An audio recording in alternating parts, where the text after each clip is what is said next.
Hello दोस्तों, स्वागत है आपका एक बार फिर से Android app development with Kotlin की इस ट्यूटोरियल सीरीज के अंदर।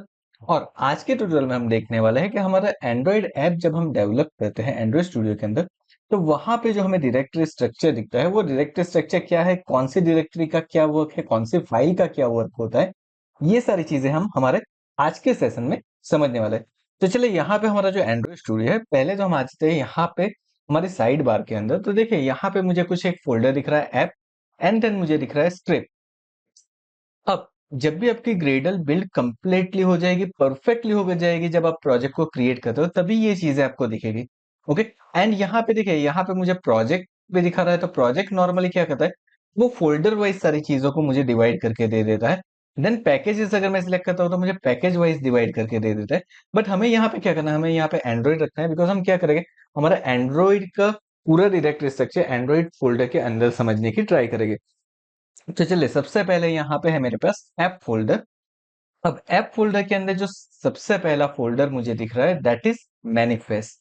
अब मैनिफेस्ट फाइल क्या करेगा, तो मैनिफेस्ट फाइल नॉर्मली आपकी जो एप्लीकेशन होगी उस एप्लीकेशन की बेसिक इंफॉर्मेशन, जैसे कि यहाँ पे आपको दिख रहा है कि अगर मैं देखूँ तो मेरी एप्लीकेशन का लेबल क्या है, यानी कि नेम क्या है, वो कौन से आरटीएल को सपोर्ट करता है कि नहीं करता है, मेरा आइकॉन कौन सा रहने वाला है। ये यहाँ पे देखिए, मुझे आइकॉन एंड राउंडेड आइकॉन मुझे दिया हुआ है। मेरी एप्लीकेशन की थीम क्या है, ये चीज मुझे यहाँ पे दी हुई है।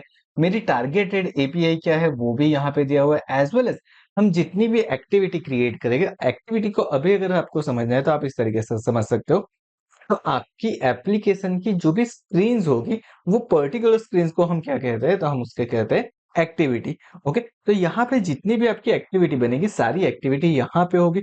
एज वेल एज यहाँ पे कुछ इंटेंट फिल्टर दिया हुआ है, जो कि मुझे डिफाइन कर रहा है यहाँ पे कि ये मेरी जो पर्टिकुलर एक्टिविटी है वो लॉन्चर एक्टिविटी है। अब जैसे जैसे आप न्यू एक्टिविटी क्रिएट करते जाओगे, सारी आपकी एक्टिविटी क्या होगी, आपकी सारी एक्टिविटी यहाँ पे ऑटोमेटिक ऐड होती जाएगी। आपको मैन्युअली ऐड करने की जरूरत नहीं है वहां। So that is our manifest file. इसके अलावा अगर मुझे कोई परमिशन देनी है, जैसे कि मुझे क्या करना है, मुझे यहाँ पे इंटरनेट से रिलेटेड परमिशन कुछ देनी है, तो हम यहाँ पे क्या करते हैं, यूजेस परमिशन में यहाँ पे कर देता हूँ इंटरनेट। तो देखिए, मेरी इंटरनेट की परमिशन यहाँ पे आ जाएगी। ओके। सो अगर मुझे कैमरा की परमिशन देनी है तो मैं यहाँ पे कैमरा की परमिशन दे सकता हूँ। अगर मुझे फोन बुक की परमिशन देनी है तो वो भी मैं यहाँ से ही दे सकता हूँ। सो ऑल इन ऑल, जो भी परमिशन होगी वो मेरी फर्स्टली मैनिफेस्ट फाइल में जाएगी। तो वो सारी परमिशन भी हमें यहाँ पे ऐड करनी पड़ेगी। नाउ, तो ये हो गया मेरा manifest dot XML, Android manifest dot XML file, और इसका क्या काम है वो हमने समझा। अब आ जाते हैं हम यहाँ पे आरईएस फोल्डर के अंदर। ओके, आरईएस फोल्डर क्या है, तो आरईएस फोल्डर मेरा रिसोर्स फोल्डर है, कॉटलिन प्लस जावा फोल्डर है, उसको बाद में हम समझते हैं। सबसे पहले आरईएस फोल्डर को हम समझते हैं। तो आरईएस फोल्डर के अंदर देखिए, मुझे और कुछ फोल्डर्स दिख रहे हैं। तो आरईएस का मतलब है रिसोर्सेज। रिसोर्सेज का मतलब क्या है, तो जो भी आप स्क्रीन डिजाइन करने वाला हो ना, जैसे कि मुझे क्या करना है, मुझे मेरा होम डिजाइन करना है, तो उससे रिलेटेड जो भी लेआउट होगा वो कहाँ पे होगा, तो वो मेरे लेआउट फोल्डर के अंदर होगा। अगर मुझे मेरा आइकॉन चाहिए, मुझे कोई इमेज रखनी है, मुझे कोई पीडीएफ रखनी है, तो वो कहाँ पे जाएगा, वो मेरा जाएगा ड्रॉएबल फोल्डर के अंदर।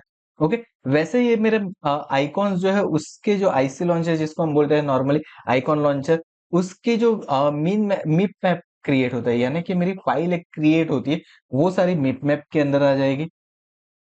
देन उसके बाद अगर यहाँ पे देखिए, मुझे एक और फोल्डर दिया हुआ है वैल्यूज। तो वैल्यूज क्या करता है, तो वैल्यूज के अंदर आप अपनी जो एप्लीकेशन की थीम आपको चाहिए, normal theme and night theme, जो भी आप डिजाइन करोगे वो इस फाइल के अंदर आप डिजाइन करने वाले हो। आपके एप्लीकेशन के अंदर जो हार्ड कोड स्ट्रिंग आपको रखनी है, यानी कि डिफॉल्ट स्ट्रिंग आपको रखनी है, वो सारी स्ट्रिंग आप कहाँ पे कर सकते हो, तो स्ट्रिंग डॉट एक्सएमएल फाइल के अंदर कर सकते हो। जैसे कि मुझे यहाँ पे दिखा रही है कि मैंने ऐप का नेम दे दिया। अब मान लीजिए कि मेरी पूरी एप्लीकेशन के अंदर कहीं ना कहीं पे एनरोल नाउ वाला बटन आने वाला है, तो मैं यहाँ पे क्या कर दूंगा, मैं यहाँ पे कर दूंगा स्ट्रिंग नेम, मैंने लिख दिया एनरोल या फिर ENR, एंड देन उसके अंदर मैं क्या लिख देता हूँ, उसके अंदर मैं लिख देता हूँ एनरोल नाउ। तो देखिए, ये क्या हो गई, ये मेरी एक स्ट्रिंग हो गई। अब इस स्ट्रिंग को मुझे जहां पे भी यूज करना है, सिर्फ मुझे ये ENR वाला कीवर्ड यूज करना है स्ट्रिंग के साथ, तो वो हो जाएगा, जो कि हम हमारे आने वाले सेशन में देखने वाले हैं। देन आता है हमारा कलर डॉट एक्सएमएल, कि यहाँ पे मेरी एप्लीकेशन से रिलेटेड कोई भी कलर मुझे ऐड करना है तो मैं कर सकता हूँ। जैसे कि मुझे क्या करना है, मुझे यहाँ पे ब्लू कलर चाहिए, तो देखिए मैं यहाँ पे ब्लू कलर का कोड ले लेता हूँ। जैसे कि मुझे यहाँ पे कोड दिख रहा है। देखिए हमने यहाँ पे एक ब्लू कलर का कोड ले लिया, तो यहाँ पे वो ब्लू कलर का कोड मेरा आ चुका है। तो इस तरीके से आप क्या कर सकते हो, कोई भी कलर कोड यहाँ पे दे के उसको नेम दे सकते हो और उस कलर का यूज आप अपनी एप्लीकेशन के अंदर कर सकते हो। ओके, सो इस तरीके से हम यहाँ पे जो वैल्यू फोल्डर है उसका यूज करते हैं। And then after there is some XML, like मुझे बैकअप के रूल्स क्रिएट करने हैं, मुझे डेटा एक्सट्रैक्शन के कुछ रूल्स क्रिएट करने हैं, तो मैं यहाँ पे एक्सएमएल फाइल के अंदर क्रिएट कर सकता हूँ। ये वाला जो मेरा फोल्डर है वो वहां पे काम आएगा। तो ये क्या रहेगा, ये मेरा रिसोर्स फोल्डर रहेगा। इसके अलावा इस रिसोर्स फोल्डर के अंदर हम कुछ, अगर मुझे मेनू क्रिएट करना है तो वो मेनू की फाइल क्रिएट कर सकते हैं। अगर मुझे कोई न्यू शेप क्रिएट करना है तो हम शेप की फाइल क्रिएट कर सकते हैं। अगर मुझे कोई फॉन्ट क्रिएट करना है तो मैं फॉन्ट की फाइल क्रिएट कर सकता हूँ। सो ऑल इन ऑल हमारे पास यहाँ पे अवेलेबिलिटी ये है कि हम न्यू फोल्डर्स क्रिएट कर सके। जैसे कि मुझे अगर फॉन्ट का फोल्डर क्रिएट करना है तो मैं सिंपली यहाँ पे राइट क्लिक करके न्यू करूंगा। एंड न्यू करने के बाद देखिए यहाँ पे मुझे दिखा रहा है एंड्रॉइड रिसोर्स डायरेक्टरी। ठीक है, यहाँ पे मैं सैंपल डेटा डायरेक्टरी नहीं करना है, यहाँ पे हमें करना है एंड्रॉइड रिसोर्स डायरेक्टरी। जैसे ही यहाँ पे मैं क्लिक करता हूँ तो देखिए मुझे यहाँ पे वैल्यूज दिखा रही है। जैसे कि मुझे अगर मेनू लेना है कि फिर कौन सी चीज लेनी है, अगर मुझे मेनू लेना है तो मैं यहाँ से सिंपली मेनू ले लूंगा। अगर मुझे यहाँ पे फॉन्ट लेना है तो देखिए मुझे फॉन्ट का ऑप्शन मुझे दिखा रहा है। ओके, तो यहाँ पे मैं फॉन्ट सिलेक्ट कर दूंगा एंड डायरेक्टरी का नेम नॉर्मली फॉन्ट ही रखेगा। तो देखिए मेरी यहाँ पे एक न्यू डायरेक्टरी भी क्रिएट हो गई। तो इस तरीके से हम क्या कर सकते हैं, कोई भी डायरेक्टरी यहाँ पे क्रिएट कर सकते हैं, रिसोर्स डायरेक्टरी। ओके, ये नॉर्मल डायरेक्टरी नहीं है, ये रिसोर्स डायरेक्टरी है जो कि आप उसके ऊपर देख ही पा रहे होगे। नाउ अब ये बात हो गई हमारे रिसोर्स फोल्डर की। Now what is next, next जो हमारा है वो है हमारा कॉटलिन प्लस जावा। अब ये क्या है, तो ये मेरी जो प्रोग्रामिंग की जो भी फाइल होगी, कोडिंग फाइल होगी, जहां पे हम हमारा सारा लॉजिक इंप्लीमेंट करेंगे। देखिए यहाँ पे जो रिसोर्स की मुझे दिख रही है ना लेआउट, जैसे कि मुझे यहाँ पे एक एक्टिविटी मेन डॉट एक्सएमएल, तो ये क्या कहता है, ये मेरा सिर्फ डिजाइन करने के लिए यूज होता है। ओके, यहाँ पे हम कोई भी लॉजिक नहीं इंप्लीमेंट कर सकते। अगर मुझे लॉजिक को इंप्लीमेंट करना है तो हमारी जो कॉटलिन फाइल है उसके अंदर हमें करना पड़ता है लॉजिक का इम्प्लीमेंटेशन। मुझे मेरा जो भी लॉजिक इंप्लीमेंट करना है वो कॉटलिन फाइल के अंदर मुझे करना पड़ेगा। तो अब अगर मुझे कॉटलिन फाइल के अंदर लॉजिक का इंप्लीमेंट करना है तो हम किस तरीके से कर सकते हैं।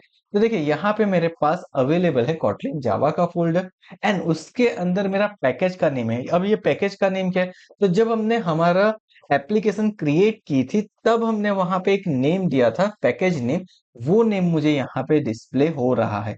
अब यहाँ पे Android test and test directory है, अभी हमें उसका कोई काम नहीं है और अभी हम उसके लिए कुछ समझने भी वाले नहीं है, बिकॉज ये एडवांस के टॉपिक है जो कि हम अभी के लिए हम इसको कवर करने वाले नहीं है। एंड नाउ यहाँ पे ये जो मेन फोल्डर है वो मेरा ये वाला रहने वाला है, मेरा पैकेज फोल्डर। एंड मेरी जितनी भी कॉटलिन की फाइल बनेगी या फिर आपकी जावा की फाइल, सी अगर हम कॉटलिन के अंदर प्रोजेक्ट बना सकते हैं उसका मतलब ये नहीं है कि हम उसके अंदर जावा की फाइल को ऐड नहीं कर सकते। आप कॉटलिन के प्रोजेक्ट के अंदर भी जावा की फाइल को ऐड कर सकते हो, that's why it is given as a Kotlin plus Java. यहाँ पे आप जावा की फाइल भी ऐड कर सकते हो, बट हम ट्राई करेंगे जितनी भी प्रोबेबिलिटी है कि हम मैक्सिमम टाइम कॉटलिन की फाइल ही रखें। Okay, and this is a simple, यहाँ पे एक्टिविटी के साथ और फ्रेगमेंट के साथ उसकी फाइल ऑटोमेटिक क्रिएट होगी। एक्टिविटी क्या है, फ्रेगमेंट क्या है, आगे आने वाले सेशन में हम देखेंगे। लेकिन अगर मुझे कॉटलिन की फाइल क्रिएट करनी है तो देखिए यहाँ पे कॉटलिन क्लास और फाइल मुझे दिया हुआ है। सिंपली मैं यहाँ से इसके ऊपर क्लिक करके फाइल का नेम देके मेरी कॉटलिन की फाइल क्रिएट कर सकता हूँ। जैसे कि मुझे एक क्लास फाइल चाहिए तो मुझे सिंपल यहाँ पे क्लास का नेम दे देना है एंड वो मेरी फाइल को क्रिएट कर देगा। तो ये मेरा स्ट्रक्चर हो गया मेरा ऐप फोल्डर का, कि मेरा ऐप फोल्डर क्या है, उसके अंदर कौन कौन सी चीजें है। नाउ आता है हमारे पास ग्रेडल स्क्रिप्ट। ओके, अब ग्रेडल स्क्रिप्ट के अंदर देखिए, ग्रेडल स्क्रिप्ट के अंदर मुझे बहुत सारी चीजें दिख रही है। अब यहाँ पे भी अगेन हम कुछ चीजों को समझेंगे कि कौन सी फाइल का क्या वर्क है। यहाँ पे देखिए, यहाँ पे जो मुझे सबसे पहले दो फाइल दिख रही है दोनों के नेम सेम है, like build dot Gradle dot K T S, build dot Gradle dot K T S. सिर्फ यहाँ पे ब्रैकेट में कुछ लिखा हुआ है like a project and module. तो ये क्या है, ये मेरी ग्रेडल फाइल्स है जो कि जब हम प्रोजेक्ट क्रिएट करते हैं तब हमारी बिल्ड होती है। अब ये दोनों फाइल का डिफरेंट डिफरेंट वर्क है। जैसे कि जो मेरी प्रोजेक्ट लेवल ग्रेडल फाइल होती है वो क्या करता है, तो वो मेरी नॉर्मली जो भी ग्लोबल कॉन्फ़िगरेशन है या फिर रिपोजिटरीज है, या फिर मैं ऐसे बोलूं कि मेरे कोई प्लगइन है, जैसे कि आपको यहाँ पे कुछ प्लगइन्स दिख रहे हैं एंड्रॉइड के डिफॉल्ट प्लगइन जो हमें दिख रहे हैं, वैसे कुछ अगर प्लगइन्स है तो वो प्लगइन क्या होता है, वो इस पर्टिकुलर फाइल के अंदर हम स्टोर करवाएंगे। And then there is a module level build Gradle. उसके अंदर क्या होता है, तो उसके अंदर हमारी एप्लीकेशन की इंफॉर्मेशन होती है। कैसी इंफॉर्मेशन होती है, तो जैसे कि मेरी नेम स्पेस है ना, कि पैकेज नेम क्या है, मेरा कंपाइल एसडीके क्या है, अगर मुझे कंपाइल एसडीके को अपडेट करना है, बिकॉज एक बार एप्लीकेशन बन गई तो ऐसा तो नहीं है कि वो लाइफ टाइम इसी एसडीके के ऊपर चलेगी। हम टाइम टू टाइम इसे अपडेट करते रहेंगे, तो वो compile SDK, targeted SDK, minimum SDK, version code, आपकी एप्लीकेशन जैसे जैसे अपडेट होगी तो उसका वर्जन कोड और वर्जन नेम भी चेंज होगा। तो वो कैसे चेंज करना है, वो हमारी बिल्ड डॉट ग्रेडल जो मॉड्यूल लेवल है उसके अंदर हम करेंगे। उसके अलावा अगर मुझे कोई डिपेंडेंसी ऐड करनी है, एडिशनल थर्ड पार्टी मुझे कोई लाइब्रेरी ऐड करनी है, तो मैं वहां पे ऐड कर सकता हूँ। जैसे कि मुझे क्या चाहिए, मुझे कोई एनिमेशन की कोई लाइब्रेरी ऐड करनी है, तो वो मैं यहाँ पे ऐड कर सकता हूँ। तो ये क्या है, ये मेरी मॉड्यूल लेवल ग्रेडल फाइल है। अब इसके अलावा मेरे पास क्या है, तो उसके अलावा हमारे पास है ग्रेडल डॉट प्रॉपर्टी। अब ग्रेडल डॉट प्रॉपर्टी क्या करता है, तो ये प्रोजेक्ट वाइज जो भी आपके प्रॉपर्टी और सेटिंग्स होते हैं उसको स्टोर करता है। जैसे कि मुझे क्या करना है, कि मुझे यूज एंड्रॉइड एक्स का यूज करना है कि नहीं करना है। अगर नहीं करना है तो मैं यहाँ पे फॉल्स कर दूंगा। देन अगर मुझे नॉन ट्रांजिस्टिव आर क्लास का यूज करना है कि नहीं करना है, वो हम करेंगे। नॉर्मली आर क्लास हम यूज करते हैं जब भी मुझे कोई भी कंपोनेंट की आईडी को गेट करवाना होता है, तो वो मुझे यूज करना है कि नहीं करना है, वो हम यहाँ पे देखेंगे। ओके, तो वैसे कुछ सेटिंग्स होगी जो कि अगर मुझे एनेबल करने हैं तो हम यहाँ पे ग्रेडल डॉट प्रॉपर्टीज के अंदर कर सकते हैं। देन हमारा होता है सेटिंग ग्रेडल। अब सेटिंग ग्रेडल क्या कहता है, तो देखिए सेटिंग ग्रेडल के अंदर अगर मुझे जे सेंटर, माविन सेंट्रल, ये कुछ रिपोजिटरीज होती है, अगर मुझे उसे एनेबल करना है, डिसेबल करना है, जैसे कि हम कोई डिपेंडेंसी ऐड करते हैं तो उसके साथ दिया हुआ है कि मुझे जे सेंटर को एनेबल करना है, तो वो यहाँ से हम कर सकते हैं।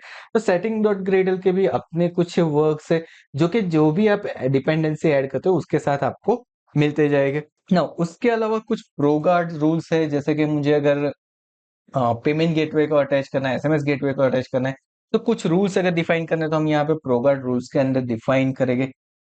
सो ये नॉर्मली कुछ जो मेरी फाइल्स है, जो कि हमें सबसे ज्यादा यूज होने वाली, जिसके अंदर हमें चेंज करना है, वो सारी चीजें हमने यहाँ पे रख दी है।